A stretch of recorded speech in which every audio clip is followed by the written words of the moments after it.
မင်္ဂလာပါဒီနေ့ပြောပြပေးသွားမယ့်အကြောင်းအရာလေးကတော့လေစိတ်ရောက်ရင်ပရိဝါဖိုင်ချင်းနီအသုံးပြုနည်းကိုကျွန်တော်မျှဝေမှာဖြစ်ပါတယ်ကျွန်တော်တို့တစ်ချက်လိုက်ကြည့်အောင်ပါပထမဆုံး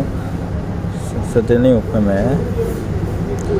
1 pan လေးကိုတစ်ချက်ဖွင့်ပြရမှာဖြစ်ပါတယ်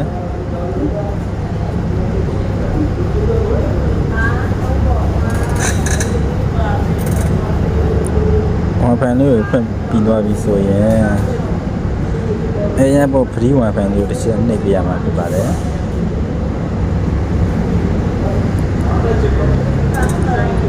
အခုပေါ်လာပြီဆိုရင် free wifi လေးကိုနှိပ်ပြရမှာဖြစ်ပါတယ်မိမိကမင်္ဂလိနဲ့ယောက်ျားလေးလား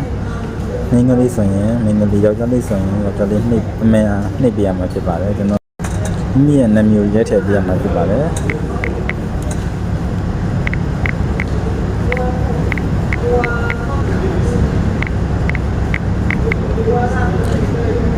နာမည်ရည်ရိုက်ထည့်ပြီးပြီဆိုရင်မိရဲ့ email Gmail ထည့်ပြရမှာဖြစ်ပါတယ်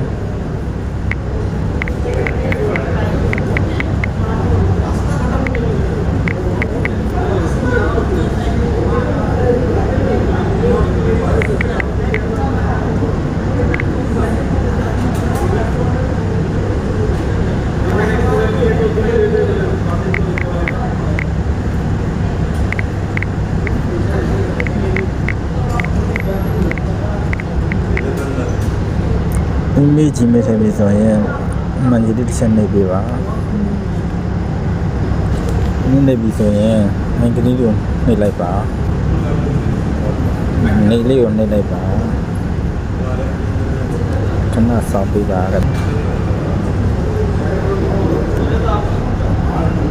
စက်ကလေးကိုထပ်နှိပ်ပါ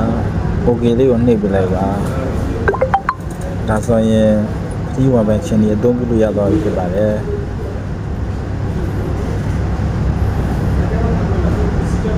သင်ပြကြပါလေ